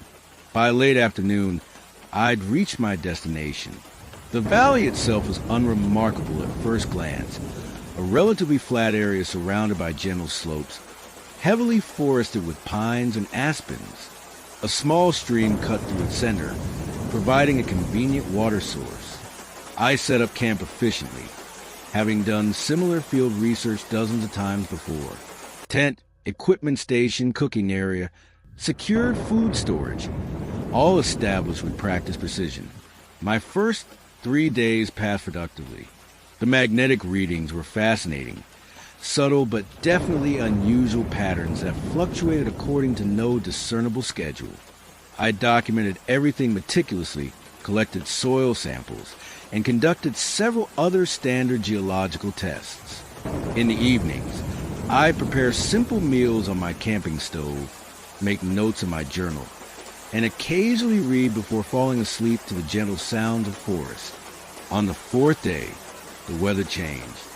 I woke to gunmetal skies and a heaviness in the air that promised rain. By mid-morning, the first drops were falling, gentle at first, then with increasing intensity. I secured my more sensitive equipment under waterproof covers and retreated to my tent to review data while waiting for the shower to pass. But it didn't pass. The rain continued, steadily intensifying as afternoon turned evening.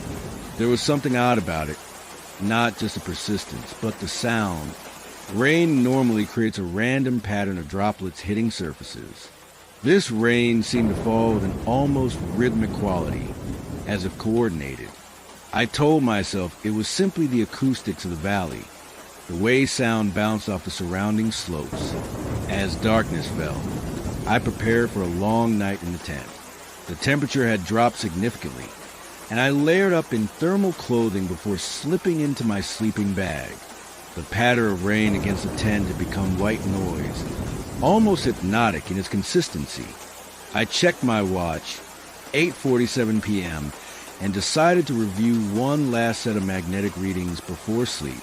The data made no sense. Where previously I recorded subtle but consistent anomalies, now the numbers were wildly erratic. The magnetometer showed readings that should have been impossible given the known geological composition of the area. It was as if something massive and highly magnetic had suddenly materialized nearby. I recalibrated the instrument, certain it had malfunctioned due to the humidity. But the new readings were equally bizarre, more troubling. They were changing, not randomly, but in a pattern that almost suggested intelligence, like a coded sequence. A sharp crack of thunder made me jump. The storm was intensifying. Wind now accompanied the rain, causing my tent to shudder and strain against its guy lines.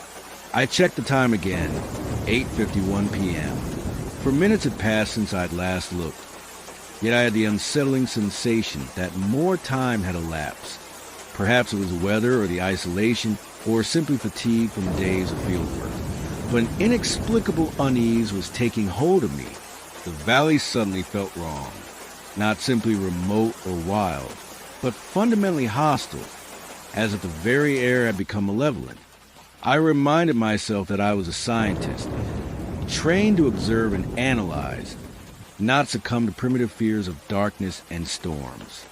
I forced my attention back to my equipment, determined to find a rational explanation for the aberrant readings. The magnetometer's display was now showing values that were off the scale, so high that they would indicate the presence of a massive metal deposit that somehow no geological survey had ever detected. Or perhaps something else entirely, something not permanently present but newly arrived. Another thunderclap, closer this time, seemed to shake the very ground. The rain intensified to a roar, and then, cutting through these natural sounds, came something else, a low humming, not from any particular direction, but seemingly from everywhere at once. It resonated at a frequency that made my teeth ache and my vision blur slightly.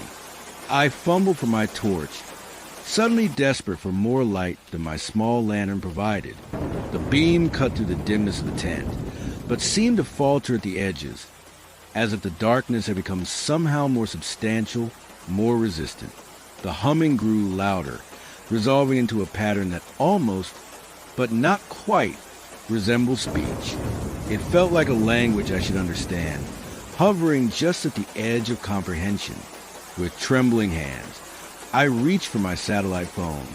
No signal, of course, but it would at least show the time and date, anchoring me to the normal world.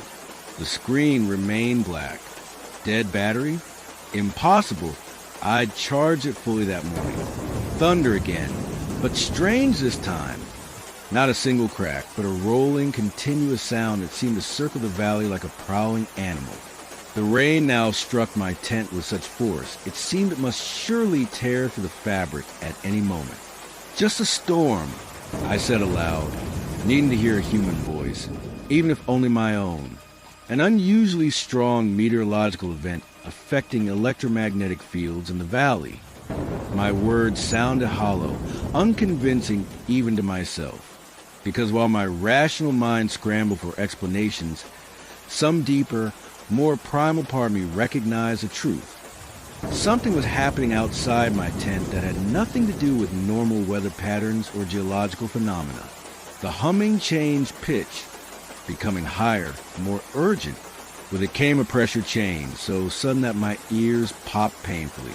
The walls of my tent began to distort, not moving with the wind, but bulging inward as if something were pressing against them from all sides simultaneously. Then, impossibly, I saw something through the tent fabric, a glow, not the diffused light of a torch or a lantern, but a shifting, pulsing radiance that cast no shadows. It moved around my tent. No, that wasn't right. It moved around and also through my tent, visible one moment through seemingly solid material, then gone, then visible again. I sat frozen in my sleeping bag, heart hammering against my ribs, breath coming in shallow gasps. The rational part of my mind, the scientist, the skeptic, was shutting down, overwhelmed by sensory input that contradicted everything I understood about physical reality. The glow intensified, concentrating at the tent entrance. The zipper began to move, sliding upward of its own accord.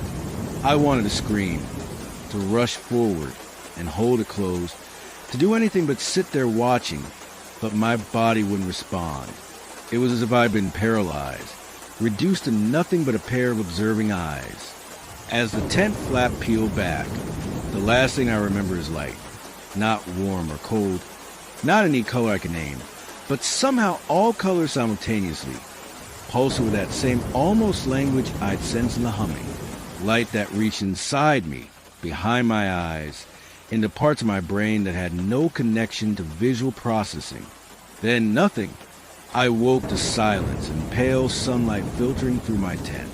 For a moment, I lay still, relieved. A nightmare, clearly, vivid and terrifying, but ultimately just a creation of my stressed subconscious. Then I noticed the mud.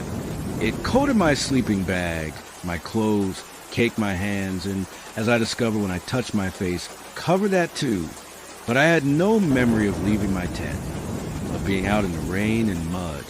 Disoriented, I fumbled for my watch. 9:17 a.m. Morning, clearly, but what day? The watch showed October 17. That couldn't be right.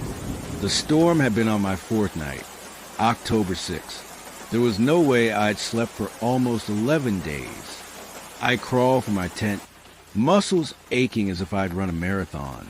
The campsite was as I remembered it, but subtly wrong. My equipment had been moved, rearranged in ways that made no logical sense. The magnetometer now stood in the center of the camp, surrounded by a perfect circle of small stones I had no memory of collecting or placing. The ground told an even stranger story. While the earth immediately around my tent was sodden from rain, radiating outward in a perfect circle was completely dry soil. As an invisible barrier, it prevented any moisture from reaching it. And at the perimeter of this dry area were footprints, hundreds of them, overlapping, in a circular pattern, as if many people had walked repeatedly around the boundary. But they weren't quite human footprints. Similar in basic shape, but elongated, with too many toe impressions, and a strange drag mark behind each one, as if whatever made them partially slithered rather than walked. Panic now, I checked my research notes. My journal contained entries up to the night of the storm, October 6th, in my handwriting. Then, for the dates of October 7th through 16th, 10 full days, there were entries I had no memory of writing. The handwriting was mine, but distorted somehow, more angular, with strange flourishes I'd never used. And the content? Pages of complex mathematical equations and diagrams that I couldn't begin to understand, interspersed with blocks of text in what appeared to be multiple languages, some I recognized, fragments of Latin, ancient Greek, Sanskrit, and others composed of symbols I'd never seen before. Throughout these entries, one English phrase appeared repeatedly. The veil thins when rain falls upward. Hands shaking, I turned to my research equipment. The stored data told an impossible story. Magnetic readings that fluctuated in perfect sine waves. Temperature logs showing sustained conditions that would have instantly frozen and boiled any water present. Radiation levels that should have killed any living organism. Yet here I was, apparently unharmed. I tried my satellite phone again. This time it powered on immediately, showing the date as October 17th, confirming my watch wasn't simply malfunctioning. I had lost 10 days. Or rather, something had used 10 days of my life that I couldn't remember. As my panic subsided slightly, I realized I needed to meet Marcus at the pickup point by noon. Whatever had happened, I needed to get out of this valley. I hastily packed my belongings, abandoning non-essential equipment in my rush. The journal with its inexplicable entries I carefully stowed in a waterproof case.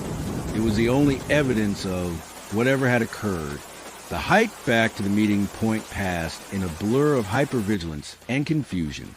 Every sound made me jump. Every shadow seemed to move in my peripheral vision. The forest that had seemed so beautiful 2 weeks, or was only 4 days ago, now felt malevolent, watching.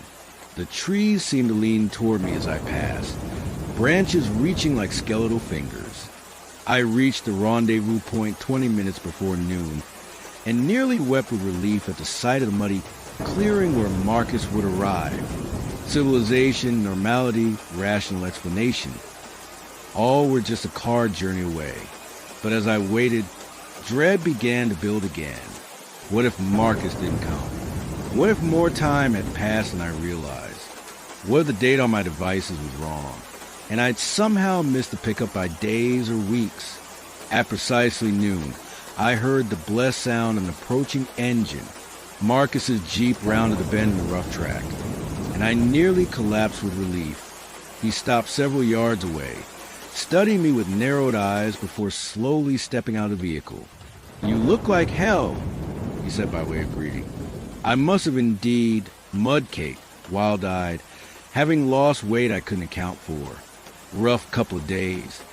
I managed, understating the situation to a degree that bordered on absurdity. Marcus didn't approach closer, keeping the Jeep between us. "Find what you were looking for?" he asked, his voice carefully neutral. "I'm not sure," I replied honestly. My equipment recorded some unusual data. I bet it did. He seemed to come to some decision and gestured toward the passenger side of the Jeep. Let's get you back to town. The drive was mostly silent. I was too overwhelmed to engage in small talk, and Marcus seemed content to focus on navigating the difficult terrain. It was only when we reached the main forest road that he spoke again. You went to the Deadlight Valley. It wasn't a name I knew the location by. Excuse me? That's what locals call it. Has other names too. Thin Place, the Upward Rain, the Valley of Lost Days. He glanced at me. How much time did you lose? The question jolted me. So matter of fact, as if missing time was an expected consequence of visiting that location. 10 days. I admitted, I remember the night of October 6th, then nothing until waking up this morning. Marcus nodded as if I confirmed something. That's on the longer side, but not unheard of. Rufus Chambers lost nearly a month back in 97. Came back speaking languages no one could identify. Killed himself 3 weeks later. I felt ill. What happens there? No one knows for certain. Native tribes avoided that valley long before Europeans arrived. Called a place where the sky touches the earth in the wrong way. Early settlers reported strange lights, lost time, people returning, changed. He paused. Most scientific types who studied it don't come back right, if they come back at all. Why didn't you warn me properly? I demanded, anger briefly overriding my fear.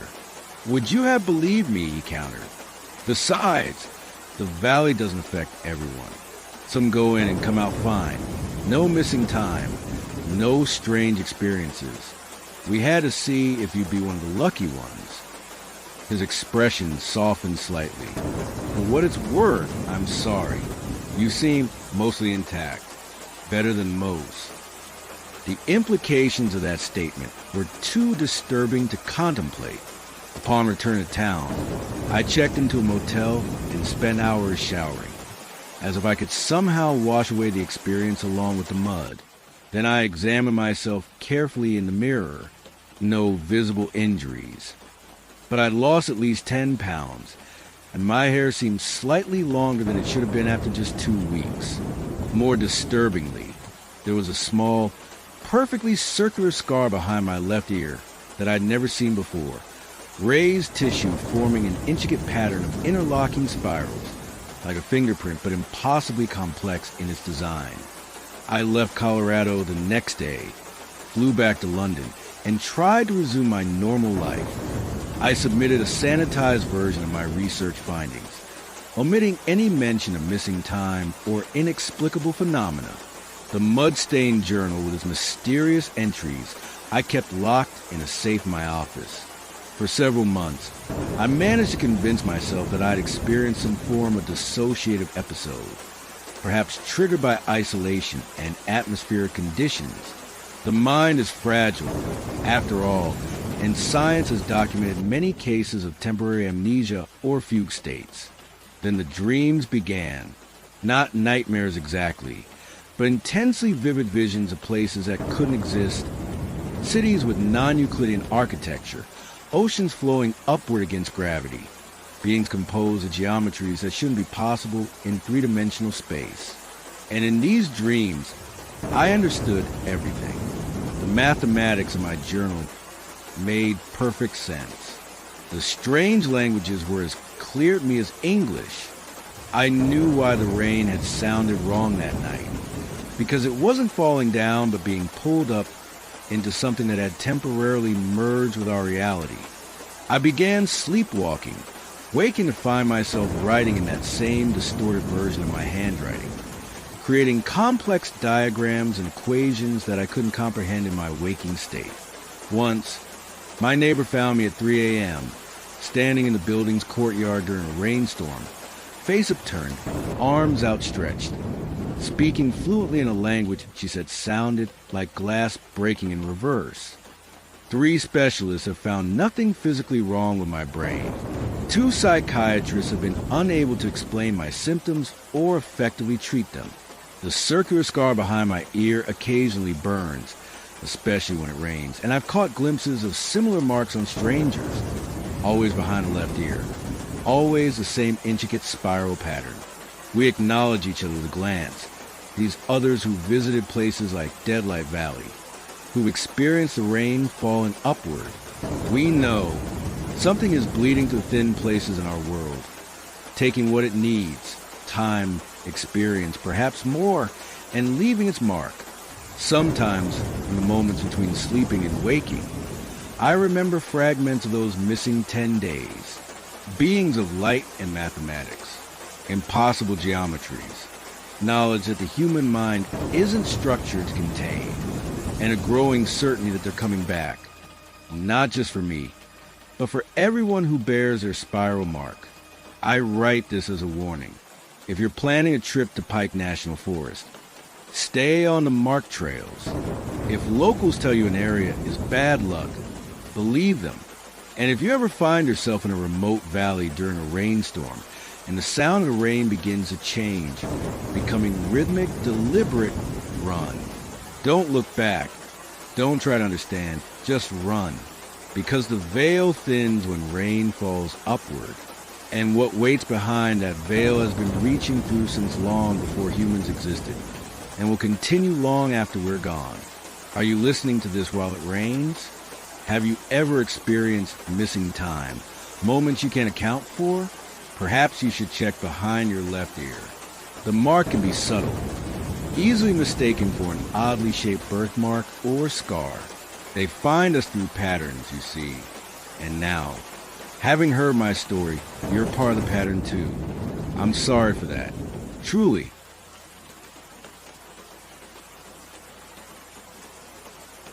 The rain taps against my window tonight in that familiar rhythm. Gentle, persistent, almost musical. Most people find it soothing. I used to as well before that weekend in Pike National Forest. Now, rain sounds like a countdown, a reminder. I'm only sharing this story because my therapist believes that articulating traumatic experiences helps process them. I'm not convinced, but traditional treatment hasn't worked, and the nightmares are getting worse. So here I am, speaking into this recorder, hoping that somehow, giving voice to what happened might diminish its power over me. Are you sitting comfortably? Perhaps with the rain pattering softly outside? Good. Then I'll begin. I was a photography student at the University of Colorado. Not particularly talented, but passionate and hardworking. My final project focused on capturing the changing light in remote wilderness areas. The way dawn and dusk transform landscapes into something magical, almost otherworldly. Pike National Forest was an obvious choice. Over 1 million acres of pristine wilderness, with dramatic rock formations, alpine meadows, and ancient forests. I'd been there on day trips many times. But this project required something more immersive. I needed to camp overnight, to capture those fleeting moments when day transitions to night and back again. My girlfriend Ellie was supposed to join me, but a last-minute work emergency forced her to cancel. I considered postponing, but the weather forecast promised perfect conditions. Clear skies transitioning to gentle rain on the second night, creating ideal opportunity for dramatic light and reflections. Just promise you'll check in when you get signal, Ellie had said as she helped me pack my gear. And don't take any unnecessary risks for a photo. I'd laughed at that. When have I ever taken risks? Let me think, she'd replied with mock seriousness. The cliff edge at Garden of the Gods, the lightning storm at Mount Evans, the abandoned mine shaft that nearly collapsed. Minor miscalculations, I protested. Besides, this is just camping and taking pictures of trees. What's the worst that could happen? Those words would return to haunt me many times in the months that followed. I arrived at Pike National Forest late Friday afternoon. The range at the entrance station recommended several established campgrounds, but I had something more remote in mind. I'd researched a location called Phantom Valley, not an official name on any map, but mentioned in photography forums as having uniquely atmospheric conditions and stunning light quality. It was accessible via a moderately difficult 4-mile hike from the nearest parking area. "You heading to Phantom?" the ranger asked when I mentioned my destination. Something in his tone made me look up from the permit I was filling out. "That's the plan," I replied. "Is there a problem?" He hesitated, then shook his head. "No problem. Just stay on the marked trail until the fork at Bristlecone Ridge. The valley is about 2 miles northwest from there. And make sure you're back before dark on Sunday. We're expecting heavier rain than forecast." I promised I would be collecting my permit and set off. The hike to Phantom Valley was more challenging than I'd anticipated. The trail was well maintained until Bristlecone Ridge, but beyond that, it faded into little more than occasional boot prints and sporadic trail markers. The terrain became increasingly rugged, with dense forests giving way to rocky outcroppings that required careful navigation. By the time I reached the valley, the sun was already low in the sky. I hurried to set up camp in a small clearing near a stand of aspens. It was an ideal location, elevated enough to provide good views in multiple directions, yet sheltered from the wind that had begun to pick up as evening approached. With my tent secured, I grabbed my camera and hiked to a nearby ridge just in time to capture sunset. It was spectacular, bands of gold, crimson, and deep purple stretching across the horizon, casting the mountains in stark silhouette. I shot until the light faded completely, then used my headlamp to navigate back to camp. That first night passed uneventfully. The forest sounds, owls calling, the rustle of nocturnal creatures, wind through the pines, were soothing rather than threatening. I slept deeply and woke at first light, eager to capture the dawn. Saturday was immensely productive. I hiked to several vantage points around the valley, photographing the changing light as the sun arced across the sky. The conditions were perfect, clear enough for dramatic contrast, with just enough high clouds to create interest in the sky. Late that afternoon, I discovered an intriguing rock formation about a mile from my campsite. It was an unusual natural arch, smaller than those found in Utah, but with a perfect window-like opening that framed the distant mountains. Even better, it was positioned so that the setting sun would shine directly through the opening, creating what photographers call a light portal, an effect I've been hoping to capture for my project. I spent hours setting up the perfect shot, calculating angles and exposures for when the sun reached a precise position. The resulting image was everything I'd hoped for, warm light streaming through the arch, illuminating particles of dust in the air, creating an almost supernatural glow against the darkening forest beyond. As I packed up my gear, I noticed the weather was changing more rapidly than expected. The clear sky had given way to clouds, and the temperature was dropping sharply. The forecast had mentioned rain, but the dark, heavy clouds building on the horizon suggested something more intense. I hurried back toward camp, eager to secure my equipment before the weather deteriorated further. The forest had grown noticeably darker, shadows deepening between the trees. As I walked, I had the distinct sensation of being watched. I paused several times, scanning the surrounding woods, but saw nothing beyond the usual shapes of trees and rocks. Just nerves, I told myself. The changing atmospheric pressure before a storm often creates a sense of unease. It's just biology, not premonition. I reached my campsite as the first drops of rain began to fall.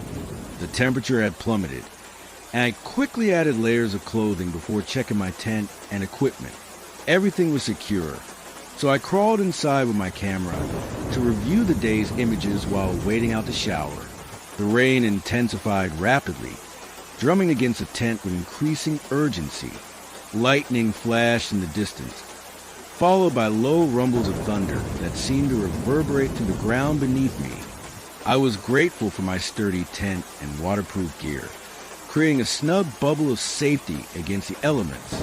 As I scrolled through my photographs, I paused at the shots of the rock arch. They were good, perhaps the best work I'd ever done.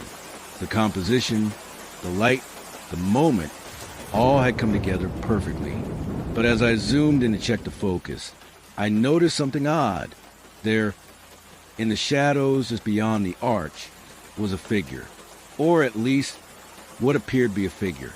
It was indistinct, partially obscured by foliage, but unmistakably human in shape.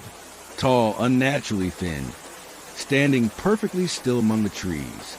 My first thought was that another hiker had wandered into my shot without my noticing. But I'd been there for hours, and the location was miles from any marked trail. I hadn't seen or heard anyone else. I zoomed in further, enhancing the shadows as best I could with the camera's limited editing capabilities. The figure became no clearer, but I could now make out what seemed to be a head, tilted at an odd angle and long, spindly limbs that seemed somehow wrong in their proportions. Perhaps it was just a twisted tree trunk that resembled a human form in a particular light. Photography is full of such illusions, the brain's tendency to find familiar patterns in random shapes. Pareidolia, it's called. A perfectly natural phenomenon. Yet something about the figure disturbed me deeply. The way it stood, too still, too purposeful, as if it had positioned itself deliberately in the background of my perfect shot. A crash of thunder directly overhead made me jump, nearly dropping the camera. The storm had intensified dramatically. Rain now lashed against the tent with almost angry force, and the wind had risen to a howl that threatened to test the limits of my tent's construction. I put the camera aside, suddenly not wanting to look at those images anymore. It was just a trick of light and shadow, I reminded myself. Nothing more. The storm continued to build in intensity. Lightning flashed with increasing frequency. The gap between flash and thunder shrinking until they were almost simultaneous. The storm directly overhead now. My tent, although high quality, wasn't designed for such extreme conditions. It shuddered against the onslaught. Water began to seep through in places despite the rainfly. I should have been focused entirely on keeping myself and my equipment dry. Instead, I found my thoughts returning obsessively to the figure in the photograph. Something about it nagged at me, beyond the simple strangeness of its presence. Something I had seen but not consciously registered. I picked up the camera again, hand shaking slightly as I navigated back to the image. There was the arch, the beautiful light, the half-hidden figure in the background. I zoomed in once more, adjusting the brightness to peer deeper into the shadows. And then I saw it. The figure wasn't simply standing there. It was looking directly at the camera, at me. Its face was mostly in shadow, but I could make out eyes, pale, reflective, like those of an animal caught in a flashlight beam. A violent gust of wind rocked the tent, momentarily distracting me. When I looked back at the camera, the screen had gone black. Dead battery? I'd charged it fully that morning, and it should have had hours of life left. As I reached for my spare battery, another lightning flash illuminated the tent interior, and I saw a silhouette against the tent wall. A tall, thin figure standing just outside, perfectly still, watching. I froze, convinced I was imagining things, that it was just a tree branch swaying in the wind. But then the lightning flashed again, and the silhouette was closer now. One long-fingered hand raised as if about to touch the tent fabric. Terror paralyzed me. I couldn't move, couldn't breathe, couldn't even blink as I stared at that dark outline. In the momentary darkness between the lightning flashes, I heard something over the storm's cacophony, a soft, rhythmic tapping against the tent, like fingernails drumming impatiently. When the next flash came, the silhouette was gone. I remained frozen, straining my eyes in the darkness, ears attuned to any sound that didn't belong to the storm. Minutes passed like hours. Eventually, I managed to fumble for my torch, hands trembling so badly I nearly dropped it twice before switching on. Its beam cut through the darkness of the tent, comfortingly bright and normal. I directed it toward the tent wall where I'd seen the silhouette. Nothing there. No shadow, no movement. Just my imagination, I said aloud, needing to hear a human voice, even my own. Stress and an optical illusion in that photograph. I desperately wanted to believe this rational explanation, but some deeper, more primitive part of my brain was screaming danger. Every instinct urged me to flee, storm or no storm. But flee to where? I was miles from the trailhead, in violent weather, in darkness. Leaving the relative safety of the tent would be suicide. Another lightning flash, longer this time, illuminating the tent interior with harsh white light, and with it, a realization that turned my blood to ice. The rain pattern on the tent wall had changed. Where before it had been random droplets, now there was a clear pattern, what appeared to be words, as if someone had carefully traced letters in the fabric, where water now clung differently. I don't photograph well. The message was there for only a moment, visible in that extended flash of lightning, then gone as the water pattern shifted. But I had seen it. It had been there.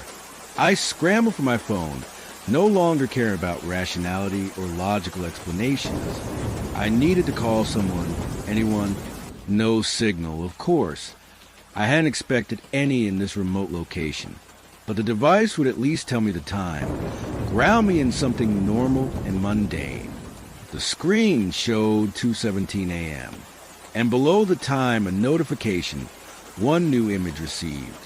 Impossible, with no signal, no way to receive messages. Yet there it was, with a sense of inevitability. I opened the notification. It was a photograph, apparently taken from outside my tent, showing the illuminated interior, showing me, huddled in my sleeping bag, looking at my camera, taken mere minutes ago. The sound that escaped me wasn't quite a scream, more a strangled gasp of pure terror. I dropped the phone as if it had burned me. This couldn't be happening. It violated everything I understood about reality, about what was possible. A new sound cut through the storm noise, soft, insistent scratching directly above my tent. Not tree branches. Too deliberate, too controlled. Something tracing patterns on the rainfly. I couldn't look up. Didn't want to see what new message might be forming. Instead, I curled into myself, eyes squeezed shut, hands clamped over my ears, try and block out the sound. It's not real, I chanted, rocking slightly. It's not real, it's not real. But the scratching continued, moving around the tent now, circling, growing more insistent, then stopping directly by the tent entrance. The zip began to move. Slowly, incrementally, the tent door started to open from the outside. The rational part of my mind offered a final, desperate explanation. The wind had caught the zipper pull. That's all, just the wind. But the movement was too controlled, too deliberate. And when the opening widened enough, something reached inside. A hand, or something like a hand. Elongated fingers with too many joints. Skin pale as milk and texture like tree bark. It groped blindly in the darkness, searching. I don't remember much after that. Fragments only. The hand withdrawing suddenly as another tremendous thunderclap shook the forest. Me, seizing a moment to burst from the tent, abandoning everything except the clothes I wore, running blindly through the storm-lashed forest, branches whipping my face, mud sucking at my boots. And behind me, though I never looked back, the sense of pursuit, not frantic or hurried, but methodical, patient, as if whatever followed knew I couldn't possibly escape, so there was no need to rush. I ran until my lungs burned and my legs gave way beneath me. I collapsed at the base of a massive pine, huddling against its trunk as the storm continued to rage. Dawn was still hours away. I had no light, no phone, no way to navigate. I was hopelessly lost in hundreds of thousands of acres of wilderness. Yet somehow, that seemed less terrifying than returning to my tent. I must have passed out from exhaustion and cold, because the next thing I remember is golden morning light filtering through branches and a voice calling in the distance. Search and rescue, I learned later. Ellie had raised the alarm when I failed to check in, and the rangers, concerned about the unexpected intensity of the storm, had dispatched a team at first light. They found me hypothermic and delirious, babbling about photographs and watching figures and hands that reached from nowhere.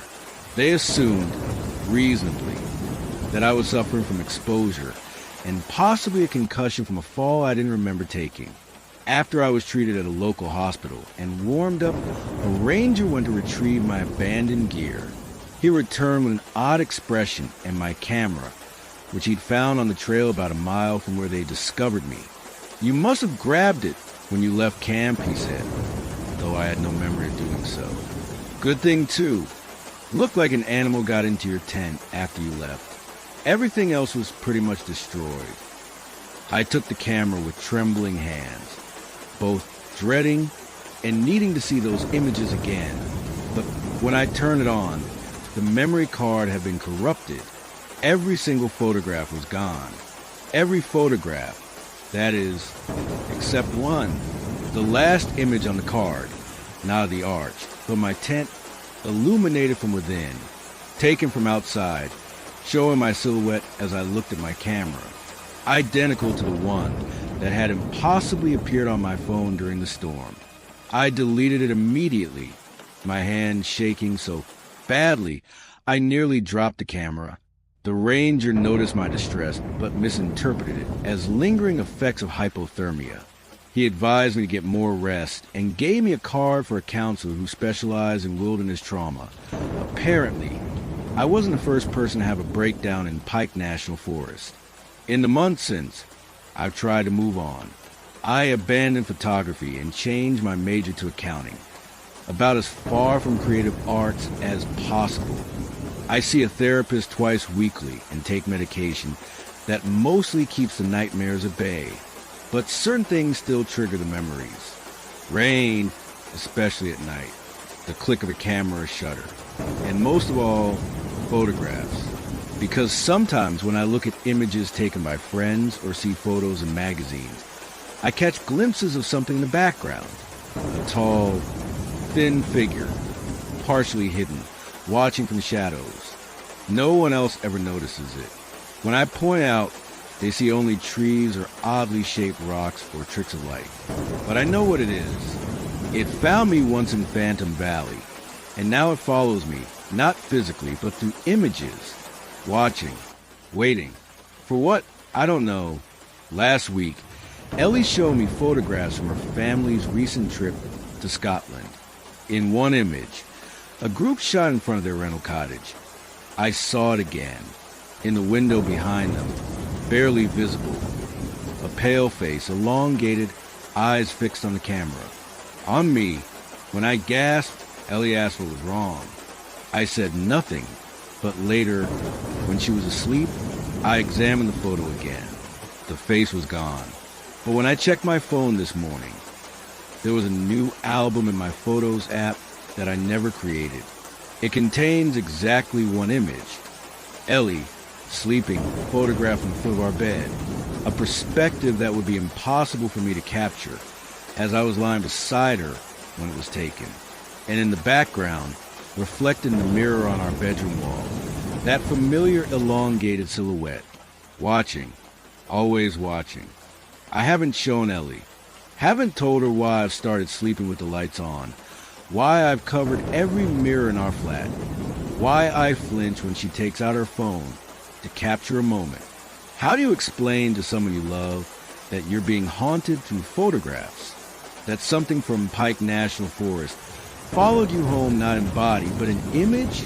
That it's patient and persistent and getting closer with each new picture? So I keep it to myself and hope that whatever it wants, it will eventually lose interest. But I know better, because in that first photograph, the one from the arch, when I zoomed in as far as the camera would allow, I could just make out its expression. Not anger, not malice, but something like hunger, like need. Are you listening to this in the rain? Perhaps you've taken photos recently. On your phone or camera? It might be worth checking them carefully. Not just the foreground, but the shadows and background, the reflections in windows, the mirrors on walls. Because once it notices you, once it finds a way into your images, it never stops watching.